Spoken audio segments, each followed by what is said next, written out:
Ayaw na kita makita. Kahit kailan. Umalis ka na. Anak, patawad. Hindi! Umalis ka na! Isa tong kabaliwan. Ayoko siyang makita. Huwag kang magsalita ng ganyan. Siya pa rin ang nanay mo. Hindi ko siya ina.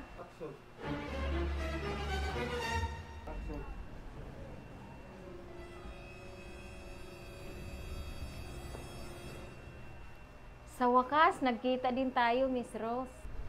At ikaw si Ila, ang ganda mo. Alam mo bang pinaampon mo ako? Di mo ba alam yon? Ella, hindi tama yan Miss Anne, sorry kung gusto mo, dumito mo na ako. Okay lang ako dito, Miss Rose. Alam ko naman magiging maayos ang lahat ng to. Okay, sige, maiwan ko muna kayong dalawa dito. Magantay na lang ako sa labas.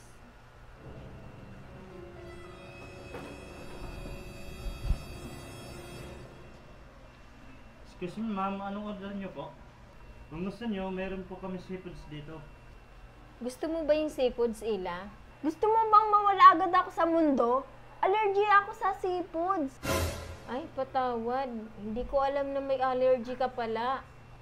Paano mo malalaman? Pinaampon mo ako. Nung baby pa ako, iniwan mo na ako. At wala man lang natira sa akin. Patawad. Iwanan ko muna kayong dalawa. Ang ganda ng kwintas mo kasing ganda mo. Nasa akin na to, simula ng baby pa ako. Ate ka lang, naalala ko pala, may bibigay pala ako sa'yo. Ito, Sinusubukan mo ba ako suhulan? Hindi. Hindi ko magagawa yan sa'yo. Dahil ikaw ang anak ko. Hindi ikaw yung ina ko. At ayaw ko tanggapin kung ano man yung ibibigay mo. At higit sa lahat, ayaw na kitang makita. Ayaw na kita makita kahit kailan. Umalis ka na. Anak, patawad. Hindi! Umalis ka na!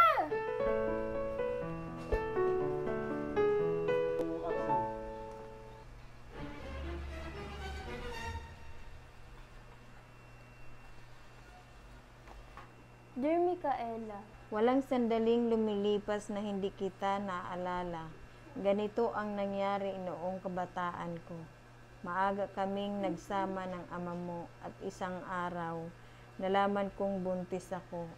At ikaw yon. Tuwang-tuwa akong ipaalam sa ama mo, pero hindi pa pala siya handa ng maging ama. Sa mismong oras na yun, iniwan akong mag-isa ng ama mo. Napalayas din ako sa bahay kung saan kami nangungupahan. At naging palaboy dahil wala na akong pambayad. Mula noon, naging palaboy na ako, anak, habang binubuntis kita, hanggang dumating yung araw ng iyong pagsilang. Pagkatapos kitang iluwal, ayaw sana kitang iwanan, pero ayaw kong lumaki kang palaboy. Kaya ginawa ko ang pinakamabigat na desisyon sa buong buhay ko. Ang ipaampon kita, pero bago pa ako nagpaalam sa iyo, binigay ko ang kwintas na nagpapatunay na hindi kita sinukuan. At balang araw, babalik ka sa akin. Ngayon muling tumibok ang puso ko dahil andyan ka na. ano kaya?